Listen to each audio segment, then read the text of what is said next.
বিএনপির সাবেক vice chairman বীর মুক্তিযোদ্ধা ও সাবেক সফল মন্ত্রী মরহুম আব্দুল্লাহ আল নোমানোর প্রথম মৃত্যুবার্ষিকী উপলক্ষে হাজীপাড়া বন্ধন ফাউন্ডেশনের উদ্যোগে ২৪ নম্বর ওয়ার্ডের সুবিধাবঞ্চিত মানুষ সকলের মাঝে ইফতার সামগ্রী বিতরণ অনুষ্ঠান অনুষ্ঠিত।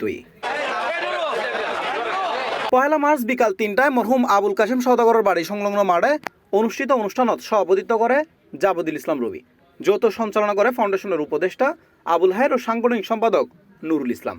এ সময় প্রধান অতিথি হিসেবে উপস্থিত আছেন চট্টগ্রাম ১০ আসনের নবনির্বাচিত সংসদ সদস্য জনাব সাইদ আল নোমান।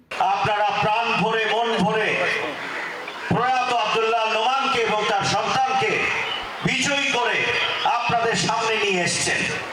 এই বিজয় আপনাদের, এই বিজয় আমার নয়।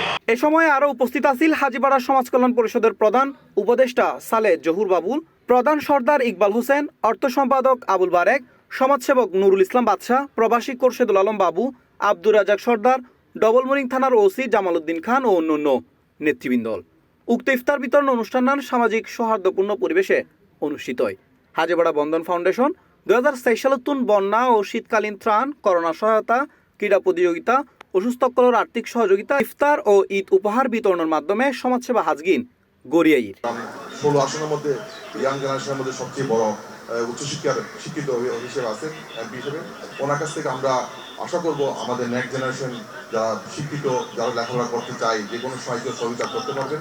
চট্টগ্রামের প্রাণ স্পন্দন তারেক রহমানের আস্থাভাজন জনাব সাইদ আল নোমান, আরো উপস্থিত রয়েছেন মহান নেতা জনাব মরহুম আব্দুল্লাহ নোমান ভাইয়ের জন্য আপনারা মন প্রাণ দিয়ে দোয়া করবেন। অত্যন্ত বিনয়ের সাথে আজকের অনুষ্ঠানে প্রধান আকর্ষণ, প্রধান অতিথিকে একটু নোটিশ করছি, আপনাদের উদ্যোগিত হবে। আশা করি আমরা সবাই এখানে গণ্যমান্য ব্যক্তিবর্গ আছে, দানবীর আছে এখানে। ইমতিয়াজ ইসলাম জনিকে মঞ্চে আসন গ্রহণ করার জন্য অনুরোধ করছি। ওয়াসসালাতু ওয়াসসালামু আলা রাসূলিল কারীম ওয়া আলিহি ওয়া আসহাবিহি ওয়া আজকে এই এলাকার নির্বাচিত সংসদ সি প্লাস টিভি, চট্টগ্রাম।